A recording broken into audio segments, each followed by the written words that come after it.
which was really good. But then they did 76. And I realized it, and I did. So they had the deal online, so I downloaded it. So it's different than buying a game at the store. If I would have bought Fallout 76 on a hard disk, I'd have brought that shit back. I have it, and I paid for it, and I played it for the first week, and then it's just...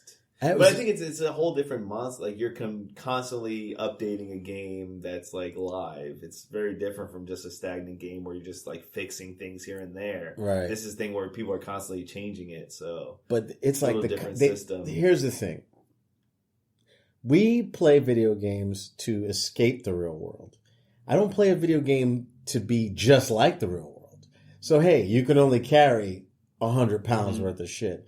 Like, no, I don't care if I could carry. I need to be able to carry more stuff, or especially in the game, you need to make everything. Yeah. And then you constantly have to be drinking and eating. But that's the hook. That's the loop. I mean, it's like an MMO genre of a game where every MMO has that loop. You need to, like, have certain items, or you need to eat, or you need to drink. Like Fallout 4 has a survival mode where you have to do that too. But they have a survival mode, yeah. Right? So that's fine. If you want to do that, but even still, even in Fallout 4 as survival mode, you can still play it, and you can still carry 400 pounds worth of equipment. Yeah. You know, in this game, everything weighs. Your bullets weigh. Yeah. You know, like letters weigh. Everything weighs previous something. Fallouts, your bullets did weigh things. Fallout 4 was probably the first one where it eliminated weight on ammo. Oh, did it? Yeah. Usually you just have to deposit all the ammo you're not using or sell it or something like that. So it's like more this, but like I said, and then they made a limitation for your safe.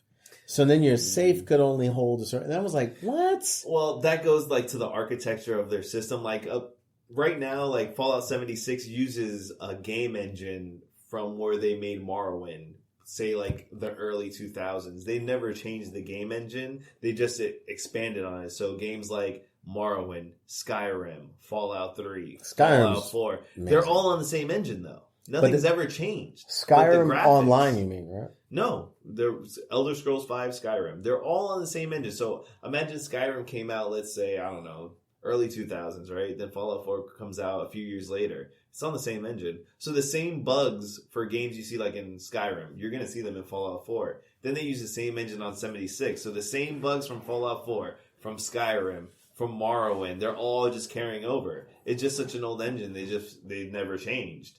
So you've never gotten something where it's fresh, where they've cleared all these bugs out. That's why in Fallout 76, they'll make a new patch and the bugs will still be there. Or old bugs will come back. They're just layering shit on top of shit. So would you say that it's like better that now that they have it this way? Or? If you wanted the multiplayer experience in a Fallout game, then yes. Okay. But if you're not, I think most people that are like Bethesda fanboys know that their games are going to come with bugs. Almost every open world game comes with bugs, though. So. Of course.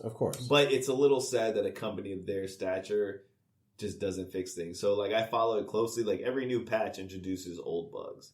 So it's always something, and it's never going to be right, but it's to the point where like sometimes it's just like you don't even want to invest in it because then it's like, well, what's going to happen next patch or what's going to happen next week where the game changes where it's not worth it at that point.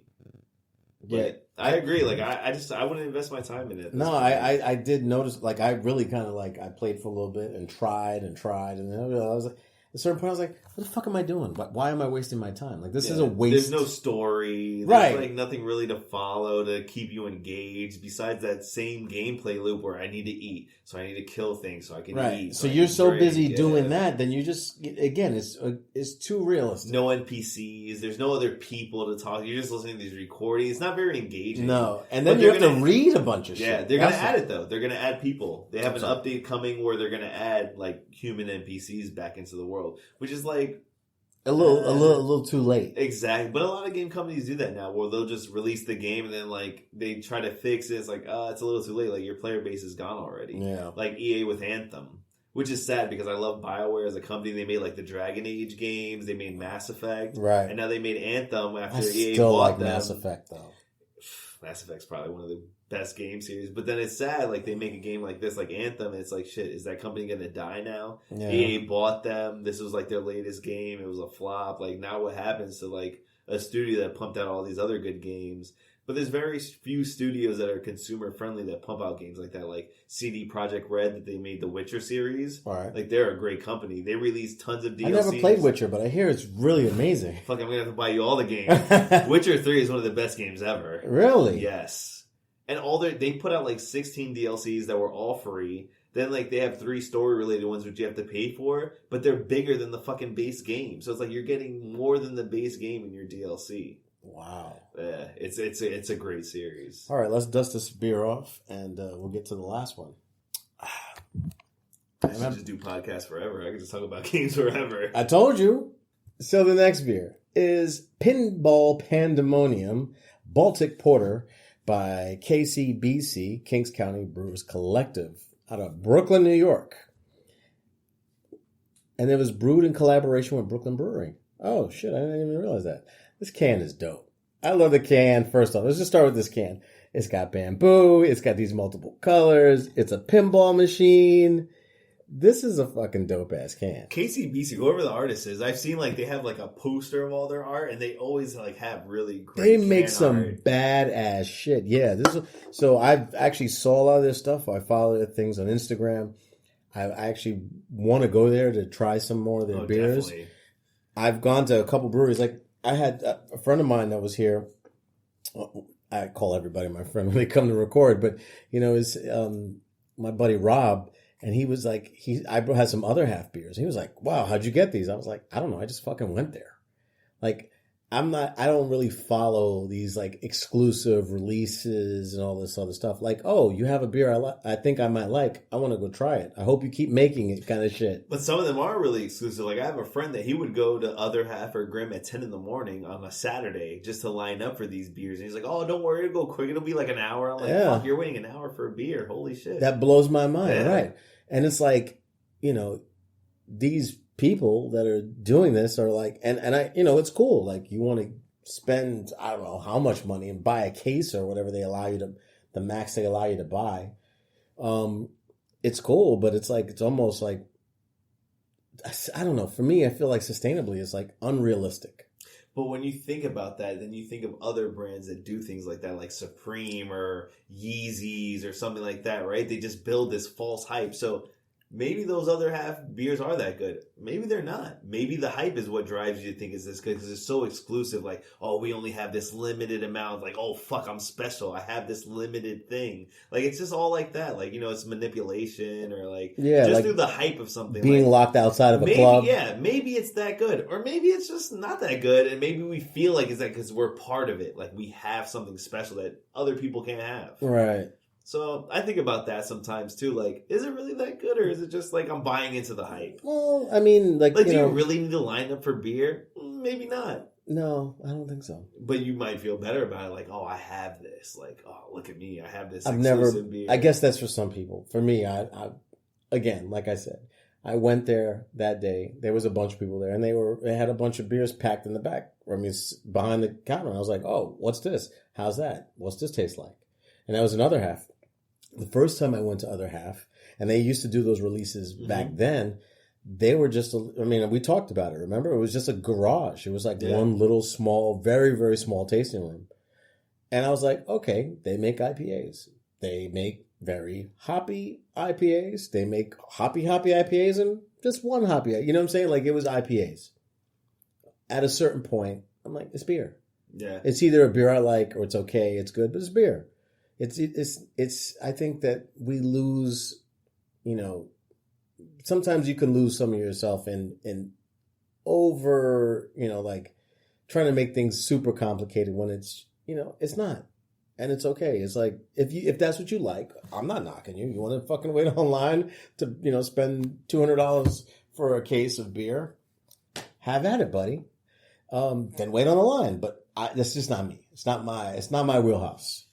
But do you think that's like an age thing? Because when you think about things like that, it's like you go back to the phone or like social media or something like I fucking need to be fucking special. I need to be different, so I need to have this exclusive thing. I need to show it off. Like older people, maybe it's not like a thing where like, fuck, I don't fucking care. Yeah, but like for some people, it's like I need to be seen. I need to have this thing where I can show it off. People going to this that are in their 30s, 20s. maybe some people in their 40s. Why is it important for them? Is it because they can get this beer that nobody else can have? Is it because they can show it off? Like, there has to be different reasons people are going for this beer. So, Rob, so, I mean, look, first off, like, of course, it's got to be at least good beer, right? Mm-hmm. So let's start with that. Let's just start with the most basic thing. Does the beer taste good? Does it make you feel good? So you got those first two things knocked out the park, then, you're halfway there. Now you sell the brand. And now the brand is this exclusive, always new style. Exactly. Artificial scarcity. Yeah. Right. Yeah, we're only going to make, I don't know. We're only going to make 50 barrels of this so shit, make sure right? you're here to get this. Make sure you get this because it's just a special one. So you get it. And you're part of this very small bubble of people that are like, oh, I got it. Yeah. And so, but when somebody, like he told me, he was like, I seen this guy on the train, on the F train going uptown, with a case of, other half brewery beer wearing a fucking suit. And it's like, this dude picked out of his day, I'm going to take the train down to fucking Gowanus, Brooklyn out in Bumblefuck because it is in the middle of nowhere and walk down to the place, wait online, like you said, for an hour, buy a case of this shit to now when, you can tell your friends, hey, I got this exclusive beer. Yeah. So it's kind of like, you said with sneakers, I guess it's kind of that, it's a very interesting marketing tactic. But it's like that with everything. Like, I just listened to this TED talk about digital manipulation and how, apps like Instagram or Facebook are stimulating us, and we don't even know in ways that they're stimulating us.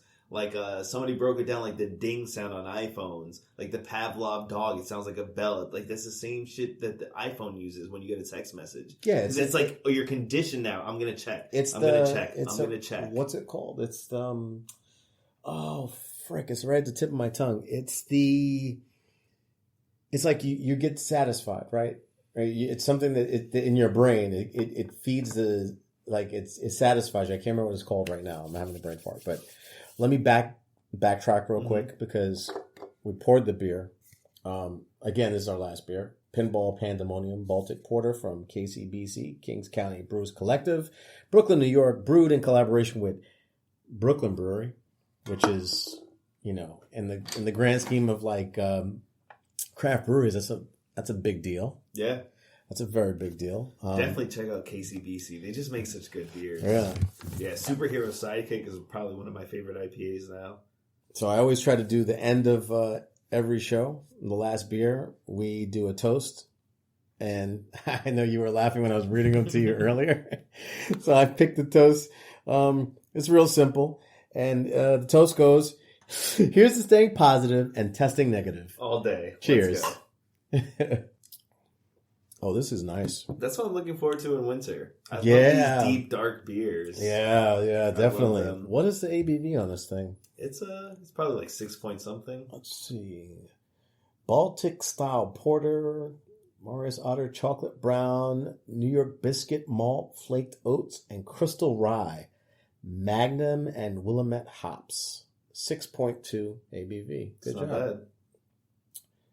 Magnum, it's a really high acid for Magnum. I remember. See, that's what I would love to learn. I would love to learn more about hops and the difference in hops. Like, why do they use certain ones in porters or dark beers versus lighter beers or IPAs? Like, I never really got the distinction in the hop. I thought it was more about the malts or how they use the malts. Well, yeah, the malts are definitely they're one aspect of it, but it's like it's there's different characteristics to everything. Something I learned this weekend. Well, I'm sorry, not this weekend, just yesterday, was I kept tasting coriander in some of the beers. And one of the things that I was saying, I taste this peppery kind of coriander taste. And I'm not a fan of coriander. I know that they have that in certain Belgian beers. Yeah, definitely. Especially the Blue Moon, the Hefeweizen. Right, the Hefeweizen style beers. Right. Yeah, heavy on that. It could be heavy on it. And in these particular beers, there was no adjuncts added to it. It was just grains and hops. And what the coriander taste came from it was from the yeast. It was crazy. That blew my mind. So are they using a different type of yeast? Or of course, everything is a different type of yeast. So there's different strains of yeast. Guinness is the perfect example. That yeast is fucking hundreds of years old. And they use that same family of yeasts from when they first started making Guinness. And it's like,